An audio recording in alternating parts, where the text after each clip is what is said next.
नमस्कार, DCP news Uttarakhand में आपका स्वागत है। मैं आपके साथ दीवान नौटियाल और इस वक्त हम मौजूद हैं एकता बिहार में। उस एकता बिहार में जहां पर पिछले करीबन एक माह से उत्तराखंड बेरोजगार संघ के युवा साथी शांतिपूर्ण धरने पर बैठे हुए हैं और मैं आज उस युवा के साथ हूं जिस युवा के परिप्रेक्ष्य में देश के यशस्वी प्रधानमंत्री कहते हैं कि युवाओं का देश है। यशस्वी प्रधानमंत्री कहते हैं कि पहाड़ की जवानी और पहाड़ का पानी पहाड़ के काम आना चाहिए, लेकिन आलम कुछ ऐसा है इस उत्तराखंड राज्य के परिप्रेक्ष्य में न तो पहाड़ का पानी पहाड़ के काम आ रहा है, वो चंद भ्रष्टाचार की भेंट चढ़ रहा है और उस पहाड़ की उत्तराखंड की जो जवानी है वो जवानी इस धरना स्थल पर जो जवानी इस राज्य को एक बेहतर सिस्टम दे सकती थी, भविष्य में जो जवानी एक बेहतर कार्य प्रणाली दे सकती थी, वो उस ओर न बैठकर वो यहाँ पर धरने पर बैठे हुए हैं। इससे बुरा आलम क्या हो सकता है। और इस पूरे प्रकरण की अगर मैं जिक्र करूं तो 8 फरवरी से उस मध्य रात्रि के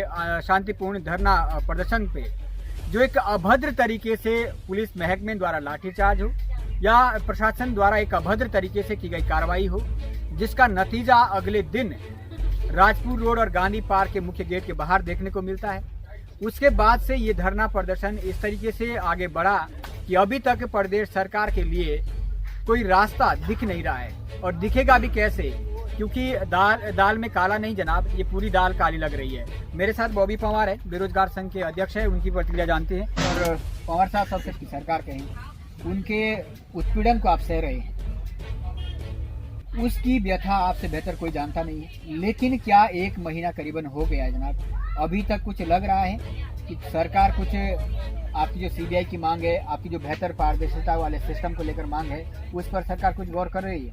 सबसे पहले तो आपका धन्यवाद। और जो संघर्ष चल रहा है आप देख ही रहे हैं, 1 माह से अधिक समय हो चुका है और सिर्फ एक मांग है, सबसे बड़ी जो मांग है वो यही है कि जो उत्तराखंड में भर्ती परीक्षाओं में धांधली हुई है, जिन भर्ती परीक्षाओं में धांधली के आरोप लगे हैं, जिन भर्ती परीक्षाओं में धांधली के सबूत मिले हैं, उनकी एक बार सीबीआई से इंक्वायरी कराकर माननीय उच्च न्यायालय के मुख्य न्यायाधीश की निगरानी में सीबीआई से इंक्वायरी कराई जाए। परंतु इसके लिए भी सरकार ना जाने क्यों अपने कदम पीछे हटा रही है, ये समझ से परे है। जब युवाओं ने संघर्ष किया, युवाओं ने जब लाठी डंडे खाए, युवाओं का जब सड़कों पर खून बहा, उसके बाद एक नकल रोधी कानून भी आ जाता है, परंतु वो आनन फानन में, जल्दीबाजी में इतने उसमें खामियां हैं कि आप देख सकते हैं कि नकल रोधी कानून जो माफियाओं को रोकने के लिए था, माफियाओं को डर दिखाने के लिए था और माफियाओं पर कार्रवाई करने के लिए था, उस नकल रोधी कानून के तहत पहला मुकदमा एक छात्र के खिलाफ होता है। कितना बड़ा दुर्भाग्य हम देवभूमि वासियों का, उत्तराखंड वासियों का है। तो कानून के तहत जो मुकदमा हुआ, मैं व्यक्तिगत रूप से उन छात्र से मिला, पर छात्र की कोई गलती नहीं थी, उसके पेपर में सील टूटी हुई थी और उसने वही शिकायत की है। अब जब जांच की बात है तो सीएम धामी जी ने तो नकल रोधी कानून के बाद आभार रैलियां करवाना प्रारंभ कर दी, जगह जगह अपने युवा मोर्चा और एबीपी के लोगों से आभार रैलियां निकलवाई। स्कूलों के बच्चों को रैलियों में सम्मिलित करने के लिए उन्होंने कई षड्यंत्र अपनाए और उन्हें शामिल किया, परंतु उसके बाद भी दुर्भाग्य ये है कि 5 तारीख को जो परीक्षा हुई, नकल रोधी कानून आने के बाद जो परीक्षा होती है उसमें भी आप देख लें कितनी गड़बड़ियां हैं। कई जगह सील टूटी हुई थी, कई जगह सील नहीं थी और कई जगह जो और भी शिकायतें आ रही है। फिर जो सबसे बड़ी खामी जो पूरे भारतवर्ष के इतिहास में पहली बार हुआ है कि आयोग ने 4 सेट तो बनाए, परंतु चारों सेटों को एक समान रख लिया। क्वेश्चन नंबर 1 से लेकर 100 तक सेम। हो सकता है ये कोई नकल करवाने की या धांधली करवाने की नया तरीका हो, में वो जो चीज़ें हुई है वो निश्चित रूप से एक षड्यंत्र लगता है और सोची समझी साजिश लगती है। सोची समझी साजिश लगती है। पंवार साहब, जिस तरीके से हमने पुष्कर सिंह धामी को स्टार्टिंग में जब आप उनसे मिले इस पूरे प्रकरण को लेकर और कुछ कार्रवाइयाँ हमने देखी, बेशक वो बहुत छोटे स्तर पर थी, वहाँ से ऐसा लग रहा था कि पुष्कर सिंह धामी शायद जो कहते हैं युवा मुख्यमंत्री है, युवाओं की पीड़ा को समझेंगे, लेकिन जब ये आपकी सिर्फ सीबीआई की मांग, ऐसी क्या मजबूरी हो सकती है? बॉबी पंवार को क्या लगता है कि आखिर सीबीआई मांग से तो दूध का दूध और पानी पानी आ जाएगा ना, फिर डर किस बात का है प्रदेश की सरकार? देखिए, मुझे लगता है कि जिस प्रकार से बहुत सी भर्तियों में गड़बड़ियाँ हुई, निश्चित रूप से सीबीआई को लाना चाहिए था और सीबीआई हमारे हाई कोर्ट के जो मुख्य न्यायाधीश उनकी निगरानी में काम करे। परंतु शायद मैं जहाँ तक आंकलन कर पाया हूँ, जहाँ तक चीज़ों को समझ पाया हूँ, मुझे ये भी लगता है कि शायद भाजपा सरकार को ये भी डर है कि हम सीबीआई तो ले आएंगे, सीबीआई थोड़ा टाइम जरूर लेगी, परंतु 24 के जो परिणाम होंगे, 24 के परिणामों में अगर कुछ ऐसा होता है, गठबंधन की सरकार आती है, कोई दूसरे दल की सरकार आती है, भाजपा अगर गद्दी से हट जाती है, तो उन्हें ये डर है कि अगर हम गद्दी से हट जाएं और सीबीआई इंक्वायरी हमने बिठा दी तो फिर उसके बाद क्या चीज़ें होनी है। क्योंकि ये हम भी जानते हैं और आप भी जानते हैं, उत्तराखंड का हर एक नेता अधिकारी, हर एक अभिभावक जानता है कि कौन कौन लोग संलिप्त है। इसमें बड़े से बड़े भ्रष्ट अधिकारी सम्मिलित है, इसमें बड़े से बड़े सफेद पोस्ट सम्मिलित है। तो अगर ऐसा होता है तो मुझे लगता है कि निश्चित रूप से बड़ी कार्रवाई होनी है। तो शायद ये भी डर एक सता रहा होगा कि अगर सीबीआई जांच के आदेश दे दिए और कुछ सेंटर में कुछ समीकरण चेंज होगी, तो ये भी मुझे जहाँ तक मैं समझ पाया हूँ चीज़। लक्ष्मीदानी कहते हैं जो आयोग के द्वारा जो कैलेंडर जारी हुआ है उसको पूरा होने दीजिए, उसके बाद हम सीबीआई जांच करेंगे। क्या उस कैलेंडर को पूरे करने की मंशा यही है? जिस तरीके से हम आए दिन पेपर में दांदियां देख रहे हैं कि जो कुछ पेपर तो पहले बेच दिए लाखों में, कुछ जो आयोग ने कैलेंडर निकाला है वो भी लाखों में बेच दिए जाए, उसके बाद सीबीआई कराएंगे। देखिए, बड़ा हास्यास्पद एक बयान है हमारे माननीय मुख्यमंत्री जी का, जिससे कि ये साबित होता है कि शायद जो उनके सलाहकार हैं वो इन्हें या तो सही से सलाह नहीं दे पा रहे हैं। और हम कहते हैं कि अगर सलाहकार ऐसे हैं और सलाहकारों ने ये सलाह दी है तो उन सलाहकारों के नाम भारत रत्न के लिए नामित किए जाएं। क्योंकि आप देख सकते हैं कि एग्जाम्पल के तौर पर हमारे पड़ोसी जो हमारा राज्य है हिमाचल प्रदेश, वहाँ पर एक पुलिस कांस्टेबल की भर्ती में गड़बड़ी होती है, वहाँ पर जाँच होती है, सरकार बदलते ही वहाँ पर सीबीआई के लिए सीबीआई इंक्वायरी के लिए चीज़ें हो जाती है। और उसके बाद अब देखिए क्या हुआ कि पुलिस कांस्टेबल अभी 3-4 महीने ही हुए होंगे, उसमें उस प्रकरण को लेकर पूरे देश भर में अनेकों राज्यों में उन सीबीआई की टीम ने छापेमारी की, जिसमें उत्तराखंड के देहरादून और हरिद्वार में भी छापेमारी हुई। और अब वहाँ पर प्रक्रिया शुरू हो गई। वहाँ के मुख्यमंत्री ने उस आयोग को बिल्कुल पहले भंग किया, वहाँ से समस्त स्टाफ चपरासी से लेकर टॉप लेवल तक अध्यक्ष और सचिव को वहाँ से हटाया, नया स्टाफ भरा और वहाँ पर प्रक्रिया शुरू कर दी है। और बाकी जो 2019 से 2022 तक जितनी भी भर्तियाँ हुई थी उनकी जाँच सीबीआई को सौंप दी है। तो ये तो बनता ही नहीं है कि आप ये कह रहे हैं कि बाद में करवाएंगे, या आपका बयान आया था कि 6-7 साल के लिए परीक्षाएं 8 साल के लिए रुक जाएंगी। तो ये बड़ा हास्यास्पद बयान है। इसमें मुझे लगता है कि फिर से एक बार विचार विमर्श करना होगा और प्रदेश हित में अगर सीबीआई जांच है तो लानी चाहिए, युवा हित में सीबीआई जांच है तो लानी चाहिए।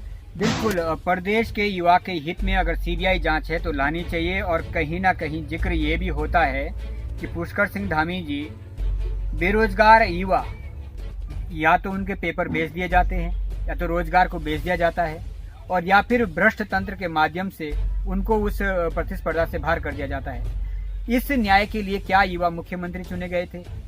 क्या युवा मुख्यमंत्री? आप एक सेवानिवृत्त एक सैन्य पिता के पुत्र है। मुझे नहीं लगता कि एक जिसने राष्ट्र की सेवा की हो उस पिता ने ये सीख दी होगी कि एक बेरोजगार युवा जो अपने अधिकारों के लिए लड़ रहा है उसको तानाशाह तरीके से दबाया जाए। बॉबी पंवार साहब, क्योंकि इस तरीके से आपका धरना चल तो रहा है शांतिपूर्ण, लेकिन सत्ता के खिलाफ, मशीनरी के खिलाफ एक लिमिट होती है। एक सामाजिक संस्था हो या फिर आंदोलन हो, आखिर कहाँ तक आप लड़ पाएंगे? और इस तरीके से अगर सरकार ने संज्ञान नहीं लिया तो आगामी समय के लिए कुछ एक अलग स्टेप क्या जनता के बीच में जाएंगे? क्या जो बेरोजगार संघ है वो बेरोजगार उन अभिभावकों के समक्ष भी जाएंगे कि इस लड़ाई के लिए? देखिए, ये जो हमारी लड़ाई है तानाशाही सरकार के खिलाफ है, जो आप सामने आपके प्रमाण है उस चीज के। हम लड़ रहे हैं, हम पे लाठियां भांजी जा रही है, हम लड़ रहे हैं, हम पे मुकदमे लगाए जा रहे हैं, हमें 307 जैसी गंभीर धाराओं पे मुकदमे दर्ज किए जा रहे हैं। तो आप देख सकते हैं कि कितना मतलब तानाशाही रवैया है। उसके बाद भी हम पीछे नहीं हट रहे हैं। हम पीछे इसलिए नहीं हट रहे हैं कि सवाल हमारे प्रदेश का है, सवाल हमारे प्रदेश के युवाओं के भविष्य का है, इसलिए हम लड़ रहे हैं। परंतु हम ये नहीं जानते कि इस लड़ाई का अंजाम क्या होगा, इस लड़ाई को हम जीत पाएंगे या हारेंगे, मुझे नहीं पता। परंतु ये जरूर होगा कि अगर इस लड़ाई को जीतते हैं तो ये पूरे उत्तराखंड देवभूमि की एक जीत होगी।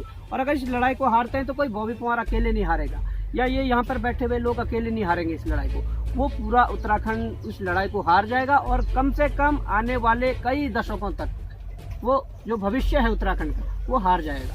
तो इसलिए ये लड़ाई बिल्कुल निर्णायक लड़ाई होना जरूरी है। और ये निर्णायक लड़ाई तब हो पाएगी जब प्रदेश का युवा समर्थन में आए, जब प्रदेश का अभिभावक समर्थन में आए, जब प्रदेश का जो ईमानदार कर्मचारी और अधिकारी का जो वर्ग है वो समर्थन में आए, तब जाके ये लड़ाई निर्णायक होगी। बाकी नहीं तो फिर तो धरना तो चल रहा है, हम में भी जब तक सांसें होंगी, जब तक हम झेल पाएंगे हम झेलेंगे, लड़ेंगे। परंतु आगे क्या होता है वो तय करेगा, आंदोलन की दिशा और दशा हमारे जो समर्थक हैं, हमारे जो अभिभावक हैं वो तय करेंगे। हम देख रहे हैं कि विपक्षी राजनीतिक पार्टियां लगातार आपका समर्थन करने का जिक्र कर रही है। कल हम आम आदमी पार्टी का स्टेटमेंट भी देखे, वो शायद यहाँ आए भी थे। और होली के पर्व पर जो है पूर्व मुख्यमंत्री हरीश रावत कांग्रेस पार्टी के जो भी यहाँ पे आए थे, क्या विपक्ष का ये समर्थन दिल से हो सकता है या फिर राजनीतिक रोटियां सेकने तक है? क्योंकि अंदर तो शायद भय होगा उनको भी, अगर सीबीआई जांच हो जाए तो मुश्किलें खड़ी होगी।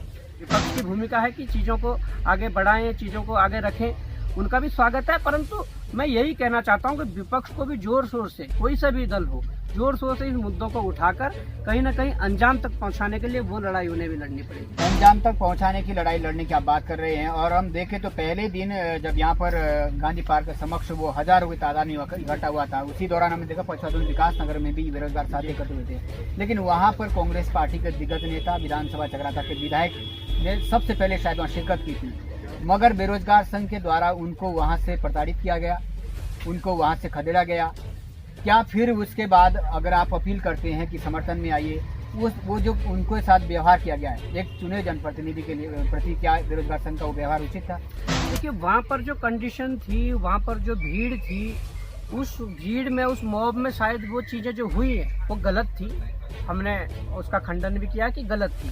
और जो हमारे लोग थे वो इतने आक्रोशित थे उस रात की घटना से, और उन्होंने जो बैरिकेटिंग किया हुआ था, वो घंटाघर से ऊपर आने के लिए बैरिकेटिंग किया था। शायद प्रीतम सिंह जी जो गाड़ी लेके अंदर घुसे थे, और उसके बाद जो चीजें हुई मुझे नहीं पता कि क्या है, परंतु हाँ आइडेंटिफाइड जरूर हुए हैं कुछ लोग, जिसमें कि मैं ये कह सकता हूँ कि रणनीति के तहत उसमें जो आइडेंटिफाई हुए, एबीपी के कुछ लड़के आइडेंटिफाई हुए कि उनके द्वारा कुछ इस चीज़ों की घटना को अंजाम दिया गया, जिसके हम भी शर्मिंदा है उस चीज़ से। हम भी नहीं चाहते कि कोई समर्थन मारा और कोई मतलब इस प्रकार की घटना करें या इस प्रकार दुर्व्यवहार करें, हमें भी अच्छा नहीं लगता। परंतु हाँ जो घटना हुई उसके लिए हम खुद शर्मिंदा है। और जो हुई तो मैंने आपको कहा कि कुछ आइडेंटिफाइड लोग हैं जो चिन्हित किए गए थे, उसमें एबीपी के भी कुछ लोग थे। शायद आपसी मतभेद एनएसयूआई एबीपी का जो हुआ होगा उस बीच में वो उलझने हुई होंगी, और निश्चित रूप से वो घटना जो हुई है। परंतु इसके बाद अब विधानसभा सत्र शुरू होने वाला है। हमने प्रदेश के जितने भी 70 विधायक है, वो चाहे कांग्रेस से हो, भाजपा से हो, अन्य दलों से, निर्दलीय हो, उन सबको हमने लेटर भेजे हैं कि आप इन मुद्दों को जोर शोर से विधानसभा के सदन में उठाइए। और साथ में हमने कल जो माननीय हमारी अध्यक्ष महोदय है, विधानसभा अध्यक्ष उत्तराखंड जो है, उनको हमने एक लेटर दिया है, उनके आवास पर जाकर मिले हैं और कहा है कि अगर कोई भी मुद्दा अगर हमारी मांगों से लेकर उठता है, भर्तियों में भ्रष्टाचार हो या पेपर लीक के मामले हो, तो उसके लिए आपसे निवेदन है कि आप प्रदेश के जो युवा हैं उनके मान रखने के लिए, अभिभावकों का मान रखने के लिए उन मुद्दों के लिए अतिरिक्त थोड़ा समय दी। तो उन्होंने भी इसको सही ठहराया कि प्रदेश हित का मुद्दा है, युवाओं का मुद्दा है, इसके लिए हम समय देंगे। तो ऐसा नहीं है कि देखिए सबका काम है, विपक्ष का अपना काम है, सत्ता पक्ष का अपना काम है, युवाओं का अपना काम है। अब अपना काम बखूबी सब निभाएं तो मुझे लगता है कि सही दिशा में हम आगे बढ़ पाएंगे। इससे पूरे प्रशासनिक और भ्रष्टाचार से हट के एक व्यक्तिगत जीवन से जुड़ा हुआ प्रश्न लेना चाहूँगा। ये जो लड़ाई है ये संपूर्ण उत्तराखंड के बेरोजगार युवाओं की है। क्या बॉबी पंवार जिस तरीके से लड़ाई लड़ रहे हैं, आपके घर के माध्यम से, आपके परिवारों के माध्यम से, अभिभावकों के माध्यम से, इसको लेकर क्या प्रतिक्रिया रही है? क्योंकि कोई नहीं चाहेगा कि उनके बेटे के साथ कुछ ऐसी घटना घटे जिस तरीके से पीछे हमने देखा, तो वो एक बहुत भयानक घटना घट सकती थी, लेकिन आपने लड़ा उसको भी। क्या परिवार की तरफ से कोई आपको ऐसा संदेश आ रहा है कि आप इससे हट जाइएगा? देखिए परिवार वाले, माँ बाप, भाई बुई बहन सब डरते तो है ही, सब चीज़ें हैं, परंतु आज दायरा वो नहीं रह गया है।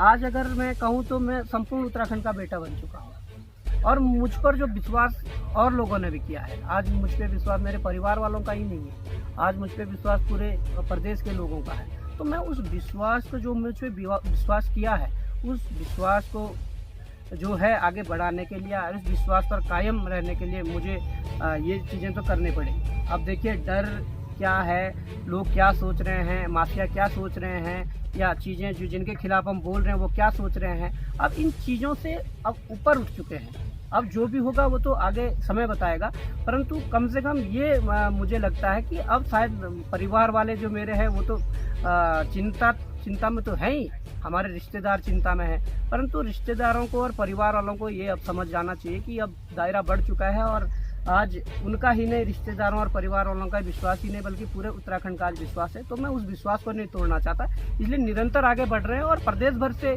तमाम अभिभावकों के, तमाम युवाओं के फ़ोन कॉल आ रहे हैं, समर्थन लेटर आ रहे हैं। तो मुझे उनके लिए काम करना है, अब सबके लिए काम करना है, इसलिए आगे बढ़ रहे हैं। चुनाव भी नजदीक आने वाले हैं, ऐसा तो नहीं है कि सत्ता पार्टी की तरफ से या विपक्ष की तरफ से कोई एक सीट दे दी जाए और चुनावी शिपुला कहीं ना कहीं लालच देकर आपको किनारे करने की कोशिश की जाए। क्या बॉबी पंवार अपने उन बेरोजगार साथियों का, प्रदेश के जो विश्वास पात्र लोग हैं जिन्होंने विश्वास व्यक्त किया है, उनके विश्वास को कहीं छलनी तो नहीं करेंगे? दोबारा से जिस तरीके से वो आंदोलन एकत्र हुए थे हजारों की तादाद में, दोबारा से अगर उसकी आवश्यकता पड़ती है तो क्या बॉबी पंवार उस आंदोलन को करने में सक्षम होंगे? क्योंकि हाल ही में पता चला है कि आपको तो अभी से ही नोटिस मिलने शुरू हो गए हैं कि आप उग्र आंदोलन नहीं कर सकते हैं। तो ये सरकार का एक धमकी भरा, एक डरावना पत्र है कि भाई उस तरीके का माहौल फिर खड़ा न किया जाए। और यदि ऐसा माहौल होता है तो जो कुछ अराजक तत्व को सम्मिलित करने का कोशिश की जाती है, उससे फिर बेरोजगार संघ कैसे बचेगा? दोबारा कहीं बदनाम न किया जाए। देखिए, हम एक लंबी लड़ाई के साथ आगे बढ़ रहे हैं और निश्चित रूप से हम जो आंदोलन, एक बड़ा आंदोलन करने की सोच रहे हैं वो करेंगे और बहुत जल्दी करेंगे। ऐसा नहीं है कि, और उसमें जो आप कह रहे कि अराजकता वगैरह, जो अराजक तत्व घुस जाते हैं, उसका विशेष ध्यान रखा जाएगा और उस आंदोलन को आगे बढ़ाया जाएगा। और मुझे नहीं लगता कि प्रदेश का युवा आज संतुष्ट है। प्रदेश के युवा में भारी रोष है और वो रोष साफ दिख रहा है। हम जो चीज़ें कर रहे हैं, हमने जब भी आह्वान किया है तो लोग भारी मात्रा में, भारी संख्या में सड़कों पर उतरे हैं और आगे भी हमें विश्वास है कि जिस प्रकार से हमारी टीम, हमारा संगठन जो काम कर रहा है वो निश्चित रूप से कहीं ना कहीं लगातार लोगों को रिजल्ट दे रहा है। लगातार कोई भी काम कर रहा है तो उसके परिणाम मिल रहे हैं। तो निश्चित रूप से युवा हमारे साथ दिल से जुड़ा हुआ है। युवा हमारे उत्तराखंड बेरोजगार संघ के कार्यों से प्रभावित है, इसलिए अभिभावक भी आज प्रभावित हो चुका है। तो मुझे लगता है कि निश्चित रूप से जब भी हम एक बड़ी कॉल करेंगे तो एक बड़ा आंदोलन फिर से होगा और उसे अंजाम तक पहुंचाएंगे। का आपको प्रति विश्वास हो, आपने स्पष्ट कर दिया है, लेकिन आपका संगठन के बेरोजगार साथियों के प्रति विश्वास, क्योंकि अगर बॉबी पंवार को फिर से उस कारागार में कैद कर दिया जाता है तो क्या प्रत्येक युवा नेतृत्व करने के लिए तैयार है या फिर वो आंदोलन कहीं ना कहीं खत्म हो जाएगा? देखिए, हम कोशिश कर रहे हैं कि प्रत्येक युवा को सक्षम बनाया जाए, प्रत्येक युवा नेतृत्वकर्ता बने। और इसके साथ ही आपने देखा होगा कि हम जो हुआ था, हमने अपनी जो टीम है वो बड़ी टीम थी, अब हमें जेल ले जाया गया। बाकी हमने जो चीज़ें, लोगों को जिनको बाहर रखा था, सरकार तो इतनी तानाशाही हुई कि सरकार ने क्या करा कि हमारे लोग जो होटलों में रुके हुए थे, जो टीवी डिबेटों में लाइव चल रहे थे, उनको तक उठाया है। और अगर उनको नहीं उठाता तो मुझे विश्वास था कि पूर्ण रूप से, मतलब जो आंदोलन है वो चलता, अच्छे तरीके से चलता, कंट्रोल में वो आंदोलन रहता। परंतु इन्होंने सबको, जो नेतृत्व करता तो सबको अंदर डाला है और जिसके बाद थोड़ा आंदोलन दिशाहीन हुआ। परंतु हमारे जो नए साथी थे, नए जो हमारे सदस्य थे, उन्होंने मोर्चा संभाला जैसे तैसे और ठीक किया। परंतु इस बार हमारी ये कोशिश है कि हम एक बड़ी टीम के साथ, और बहुत बड़ी टीम जिनमें नेतृत्वकर्ताओं को हम आगे रखेंगे और लेयर 1, लेयर 2, लेयर 3, लेयर 4, इस तरीके से लेयर वाइज हम टीमों को रखेंगे और निश्चित रूप से हम इस आंदोलन को इस तरीके से आगे बढ़ाएंगे। तो मुझे उम्मीद है कि इसको हम अंजाम तक पहुंचा पाएंगे। और अगर फिर भी सरकार नहीं मानती है तो इसके आगे जो भी और रणनीति होगी, अपने साथियों के साथ रणनीति बनाकर आगे इसको बढ़ाएंगे। बेरोजगार संघ के माध्यम से क्या देश के प्रधानमंत्री को भी लेटर लिखना नहीं चाहिए? क्या उनसे डेलीगेशन को मिलना नहीं चाहिए? क्योंकि अगर प्रदेश स्तर पर संज्ञान नहीं लिया जा रहा है तो एक बार फर्ज बनता है कि देश के यशस्वी प्रधानमंत्री से मिला जाए। बिल्कुल, कोशिशें जारी हैं। अभी तक तो कोशिश पूरी नहीं हुई है। जिस दिन कोशिश पूरी हो जाएगी तो उनसे भी मिल लिया जाएगा, बाकी और लोगों से भी मिल लिया जाएगा। कोशिशें लगातार जारी है और हर फील्ड के लिए कोशिशें जारी है। कुछ नेताओं से मिलने को लेकर हो या इन चीज़ों को संबंधित हो, और अगर कभी कोर्ट का दरवाजा भी खटखटाना पड़े, इसके लिए भी कोशिशें जारी है, उसके लिए भी कार्य प्रगति पर है। Thank you so much Bobby Panwar साहब, आपने अपना कीमती समय दिया। तो ये हमारे साथ थे बेरोजगार संघ के अध्यक्ष बॉबी पंवार। और मैं आपको स्पष्ट कर दूं, यहाँ पर विगत कुछ दिनों से विपक्ष की राजनीतिक पार्टियों के राजनेता आपको जरूर दिखे हैं, लेकिन उनसे सीधा सवाल यही है, यदि वास्तव में आप बेरोजगार संघ के साथ है तो यहाँ पर आने से अधिक है कि आप डेलीगेशन के साथ, लेटर के साथ देश के प्रधानमंत्री से मिलें। जो आवाज़ शायद उनकी हो सकती है, जो विपक्ष की हो सकती है, उस आवाज़ का असर कुछ और होता है। उसके साथ ही मैं जिक्र करना चाहूँगा प्रदेश के युवाओं से, जो पुष्कर सिंह धामी के एक कहने पर कहीं ना कहीं यात्रा निकालते हैं कि हमने एक नकल विरोधी कानून लेकर आए हैं। अरे नकल विरोधी कानून के बाद भी कोई एक पेपर सही से हो जाता तो हम विश्वास कर लेते, लेकिन उन बेरोजगार युवाओं को, उन प्रदेश के युवाओं को, राजनीति की विचारधारा एक अलग है, लेकिन अगर प्रदेश के भीतर कुछ अनियमितताएं हो रही है तो उसके खिलाफ राजनीति की चाटुकारिता से हटकर आपको आगे आना होगा। यही अगर आपको अपने ईमान को जगाना है, अगर प्रदेश के प्रति आपको लड़ना है तो आपको आगे आना होगा। उम्मीद करते हैं ये आवाज़ जो लगातार 1 महीने से उठ रही है, प्रदेश सरकार के कानों में जूं नहीं रेंग रही है, लेकिन आशाएं है, उम्मीद है कि प्रदेश की जनता, प्रदेश का युवा, प्रदेश की न्यायपालिका इन बेरोजगार युवाओं के साथ खड़ी रहेगी। जिस तरीके से पीछे भी सरकार की किरकिरी हुई है, उस तरीके से आगे भी न्यायपालिका कहीं ना कहीं निष्पक्ष तरीके से निर्णय देगी और आगे भी इस तरीके की खबरों पर, इससे पूरे आंदोलन पर नजरें बनाए रखेंगे। फिलहाल आप मुझे दीजिएगा इजाजत। आप सभी कैमरामैन के साथ देख रहे थे डीसीपी न्यूज के साथ दीवान नौटियाल की बॉबी पवार से खास चर्चा। आज के लिए बने रहेगा डीसीपी न्यूज के साथ, तब तक के लिए हमें दीजिएगा इजाजत। नमस्कार।